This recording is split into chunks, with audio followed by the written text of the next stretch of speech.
Alors on dit parfois qu'on est courageux, ou que je suis courageux, pour m'opposer à Dupont-Aignan.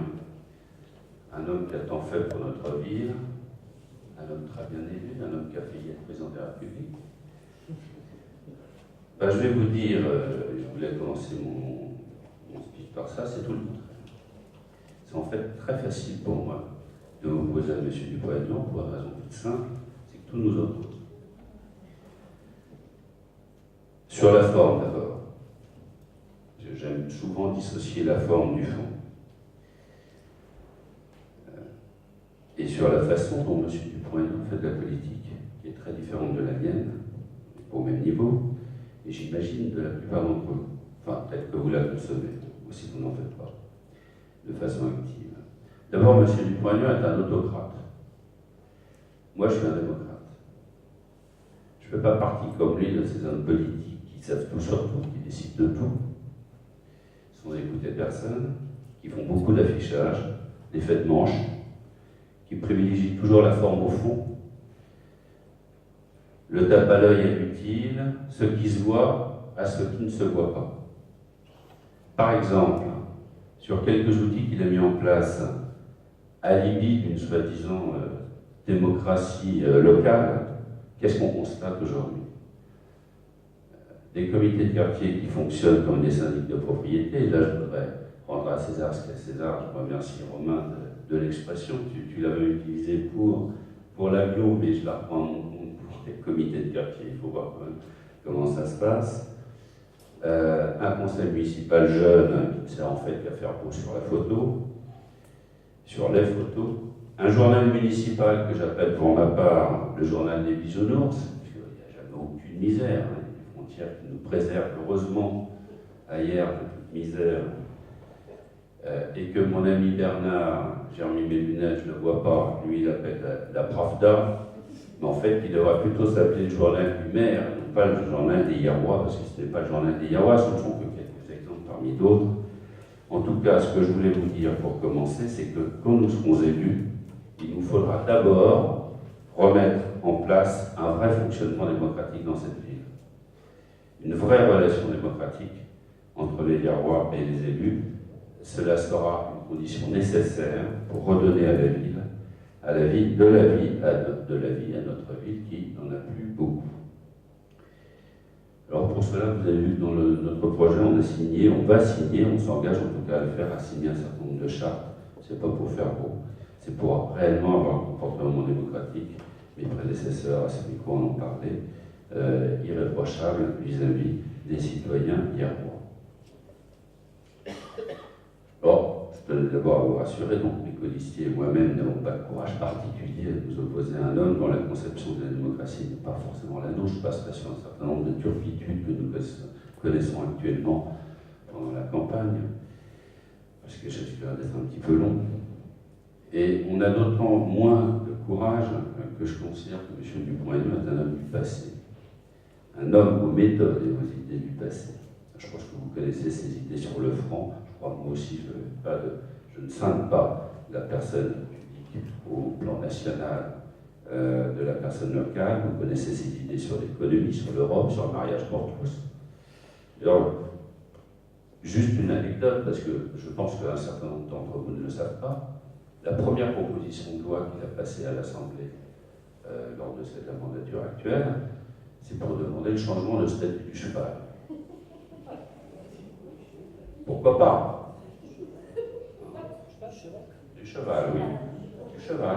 Il faut faire passer le cheval d'un statut d'animal de traite à un statut d'animal de compagnie, de telle façon qu'on ne puisse plus le manger. Moi, je veux bien, il a eu le soutien de Brigitte Bardot, pourquoi pas, c'est respectable. Mais le faire au moment précis où il y avait les manifestations sur le mariage pour tous, qui demandaient un statut aux homosexuels, c'était pas un hasard. C'est une conception de la politique et qui n'est pas la mienne.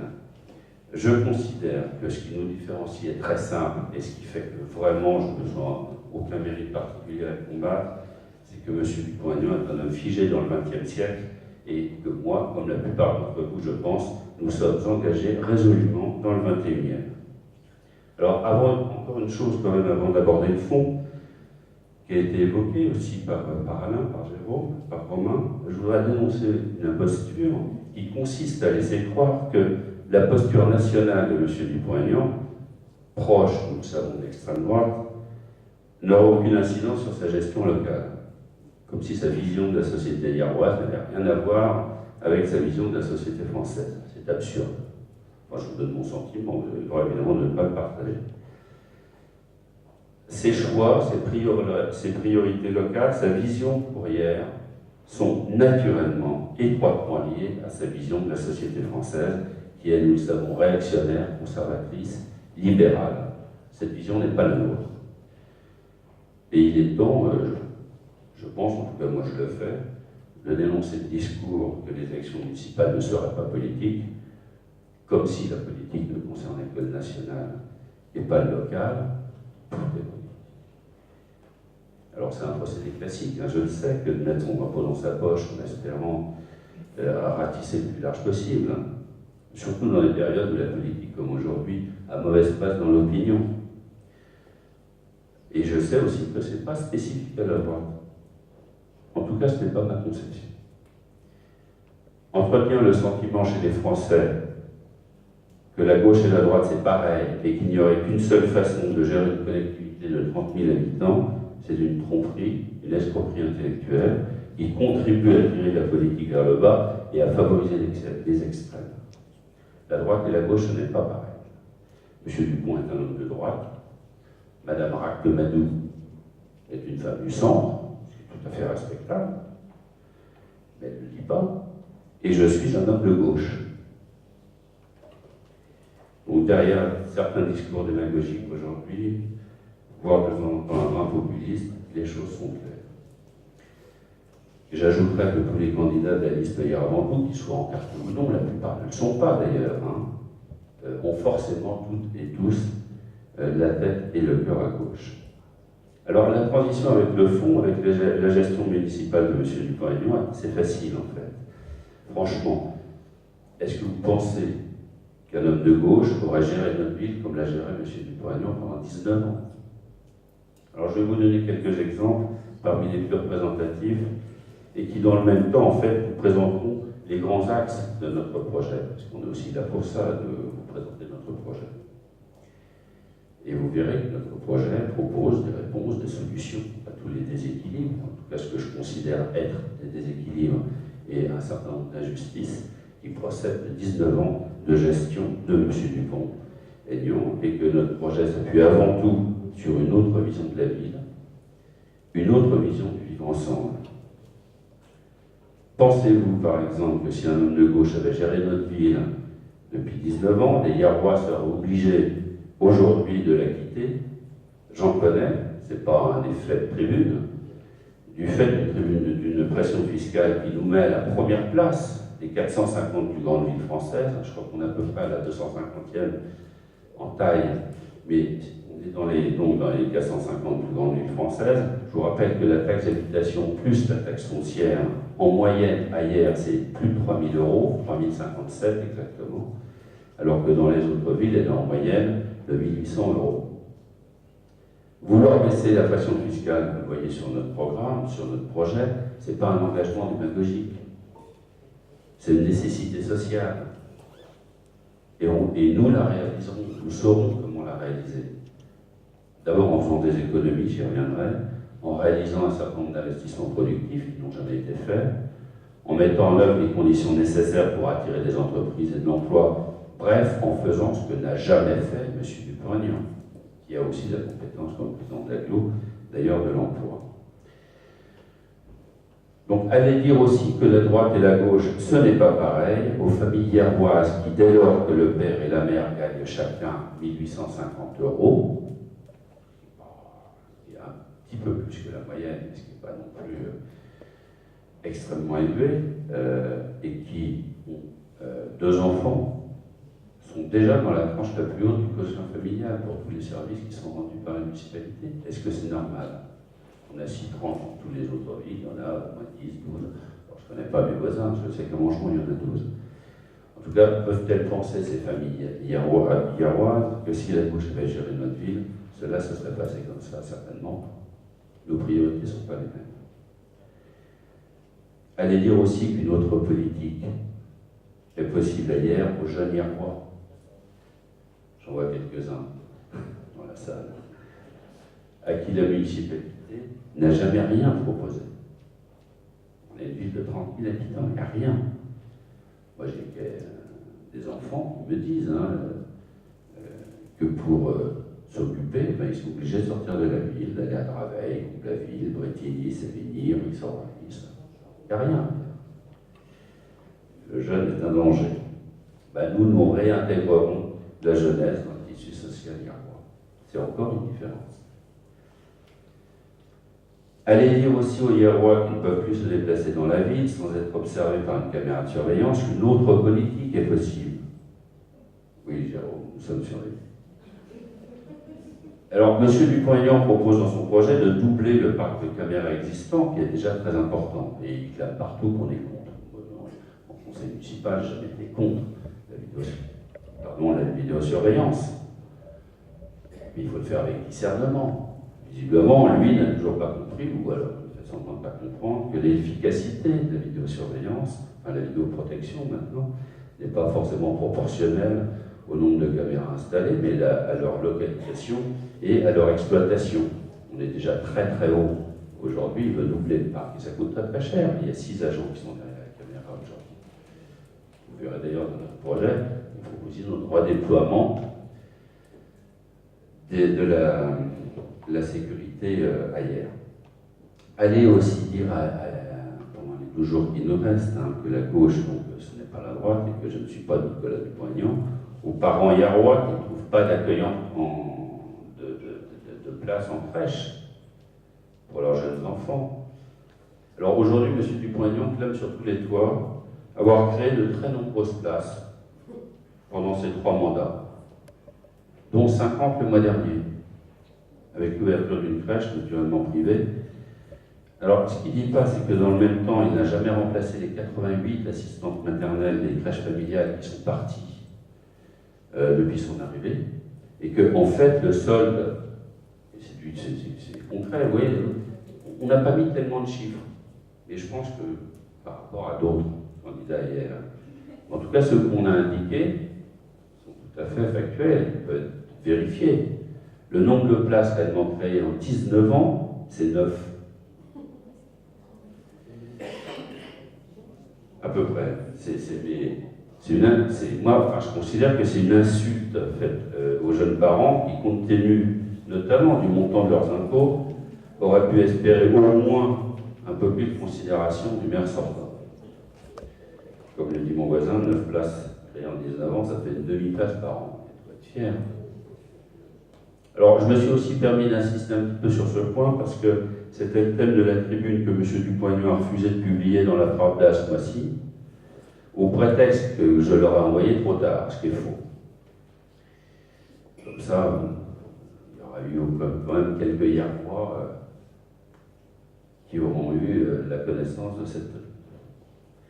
Alors, je pourrais continuer encore à dérouler la liste des Hierrois qui ne doivent pas se laisser abuser par ce discours ambiant, soi-disant apolitique, de certains candidats, à commencer donc par celui de M. Dupont-Aignan. Je pense aussi à Mme Maracte Madou, responsable du MoDem sur l'Essonne, et qui dit être à la tête d'une liste citoyenne et apolitique. De qui se moque-t-on Et s'il y en a qui vous disent avoir des socialistes sur la liste, ne croyez pas, ou des Verts, ou des Républicains. Moi, je vous le dis, c'est mon sentiment, être apolitique, c'est soit n'avoir aucune idée, soit vouloir que rien ne bouge. En tout cas, c'est pas être à gauche. Nous faisons de la politique et malgré la conjoncture difficile que nous connaissons, nous en sommes fiers. Est-ce que vous avez rencontré des Hierrois aussi, des non-Hierrois, qui aimeraient devenir Hierrois, mais qui ne le peuvent pas? J'ai fait des impôts locaux, j'en ai parlé, on en parle beaucoup. Mais aussi du manque de logements sociaux. Monsieur Dupont-Aignan, ça fait une fierté aussi d'être passé de 11 à 14% en 19 ans. Il y a de quoi être fier. Il y a des possibilités. Alors, dès qu'on dit qu'il y a possibilité, monsieur Dupont-Aignan dit, mais Alain Pétan, il veut bétonner la vie.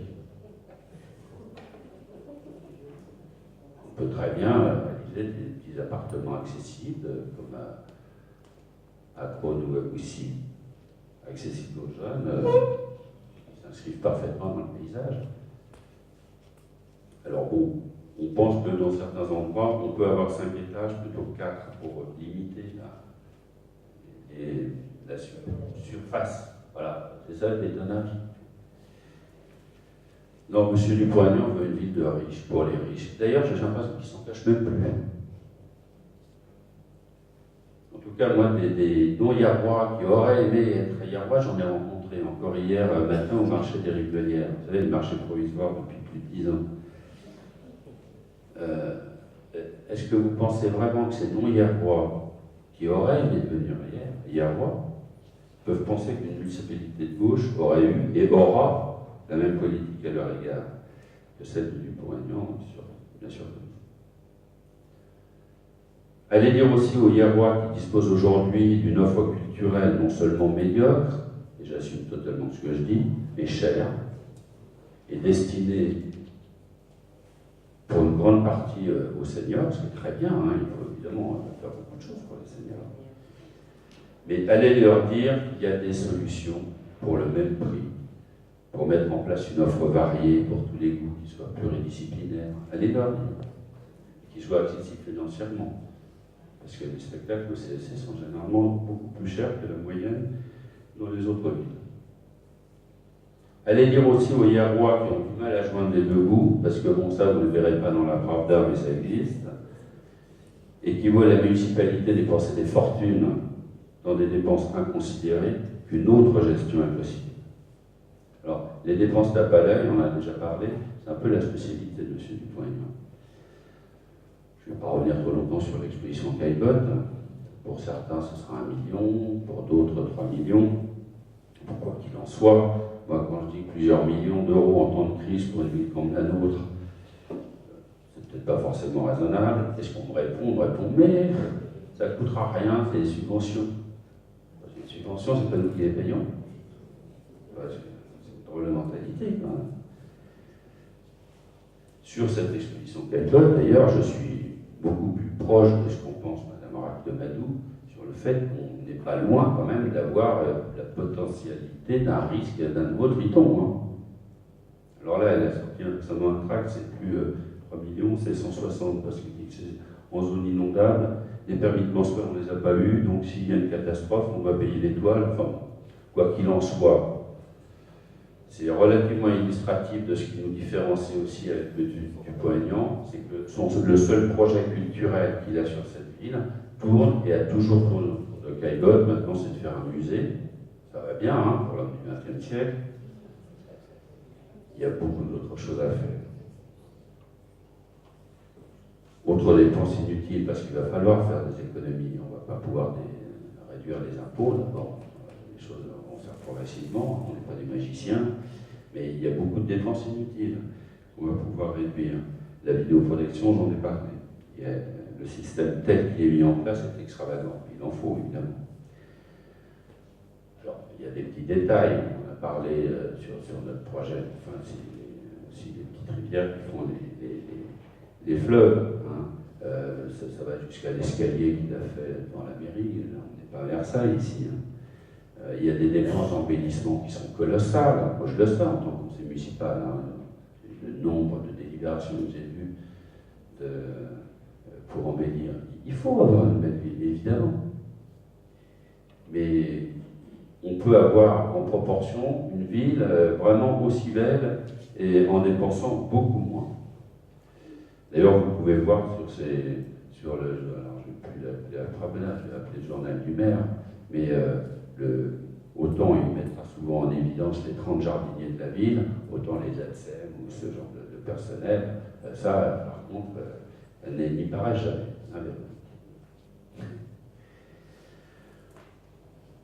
D'autres coûts très chers, alors Romain n'en a pas parlé, enfin directement, il y a le CEC qui nous a coûté quand même très très cher et qui coûte très très cher à l'agglomération, puisqu'il a coûté 3 fois plus cher que le devis initial.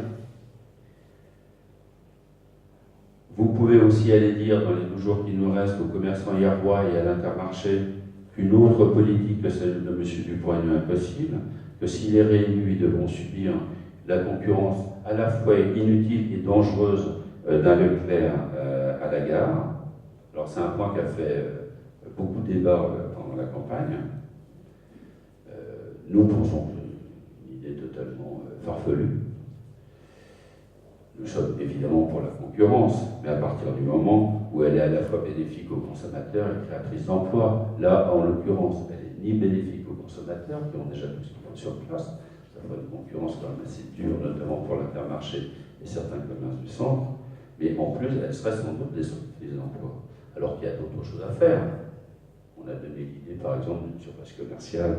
Alors c'est très pragmatique, mais je crois qu'il faut quand même parler aussi du concret. Qu'est-ce qui manque au Yarwa?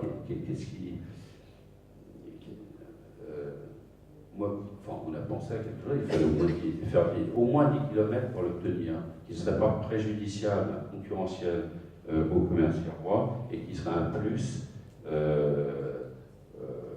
au Yarwa. Une surface de jardinage, par exemple. Enfin, il y a d'autres idées que forcément un Leclerc à 650 mètres d'un Intermarché. Ceci étant dit, il a changé un peu d'idée, parce que la première fois quand il a lancé l'idée, quand il a lancé le projet, il a dit, pour justifier Leclerc, que son objectif c'était de faire en sorte que les Yarrois puissent faire toutes leurs courses, toutes leurs commissions dans Hyères. Ça rejoint le village indien dont on parlait tout à l'heure. Il peut mettre des barrières, des frontières, il se fait ravi du point de vue. Après, il a quand même changé d'idée. Non, en fait, la vraie idée pour faire Leclerc, c'est que ça va nous faire gagner un petit peu de sous. Bon, là, il est un peu plus concret. Enfin, c'est une mauvaise idée. Alors, allez dire aussi aux Yarrois, mais ça, on en fait partie, en tout cas pour un bon nombre d'entre nous, qui ne trouvent pas de place de parking le matin à la gare, qu'on a des solutions. Déjà, à 20 ans, Marc, il y a 20 ans, tu m'as expliqué précisément les solutions que tu avais négociées à l'époque avec la SNCF. Je crois qu'elles sont encore valables aujourd'hui. Les places de parking, on en manque cruellement. D'ailleurs, il n'y a pas qu'à la gare, il y a des places qui sont régulièrement supprimées dans les quartiers. Les sportifs yarrois, ils manquent cruellement d'équipement. Il y a quelque chose à faire, évidemment, notamment depuis la disparition du gymnase du CEC. Des solutions sont possibles pour pallier ces manques. Et puis, hier, Villefleurie, on vous l'a déjà dit, elle n'en est pas devenue pour autant écologique. Et dans ce domaine, beaucoup est à faire. Vous voyez, c'est un point quand même majeur dans notre projet, transverse, comme le disait Jacques. Donc, en fait, je vais essayer d'abréger. Le principal objectif de M. Dupont-Aignan, s'il est réélu, et là je reste toujours très pragmatique, très yarrois, c'est non pas de baisser les impôts, de rendre la grille des quotients familiaux plus équitable, de permettre à de jeunes yarrois de rester, de vivre, de s'installer ailleurs, de faire des économies, de créer des emplois, d'améliorer le fonctionnement des écoles qui sont dans un état lamentable. Enfin, là, je veux dire la partie qui ne se voit pas. La qualité de la restauration scolaire, catastrophe. Vous avez vu peut-être le son, l'enquête qu'on peut choisir, on a 10,5. La note d'hier sur 6, sur toutes les villes de plus de 10 000 habitants. La note la plus reste, c'est 10,4, c'est pas 0, c'est 10,4. Nous, on a 10,5, la moyenne, c'est 15,2. Bon, enfin, on a l'impression que son principal objectif, vous voyez sur son programme, c'est d'obtenir une 4e fleur. C'est bien, un mandat, une fleur. Un objectif.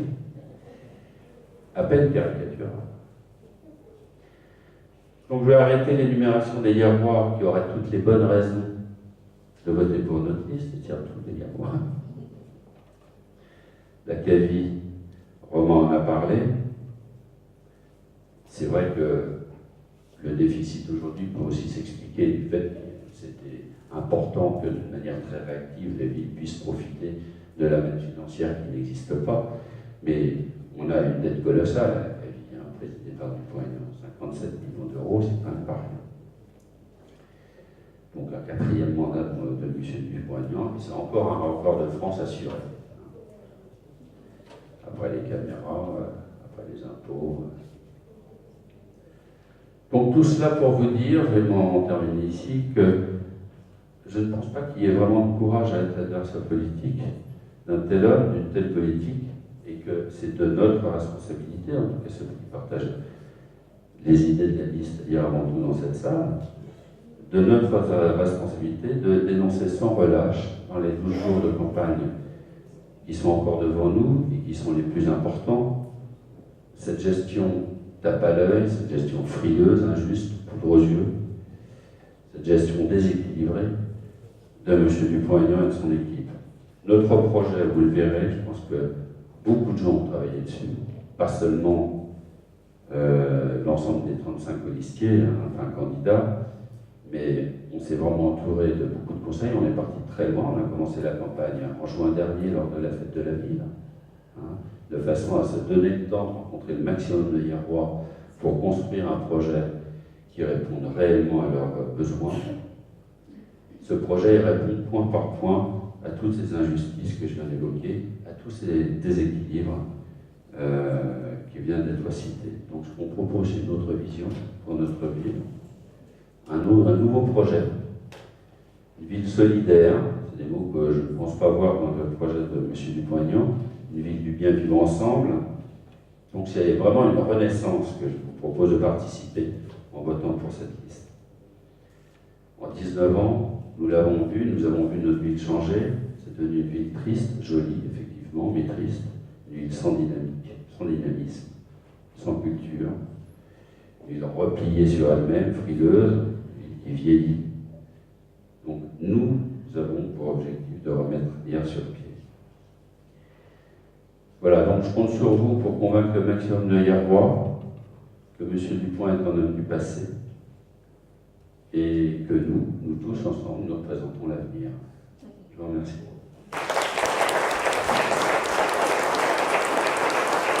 Et je vous invite à aller voir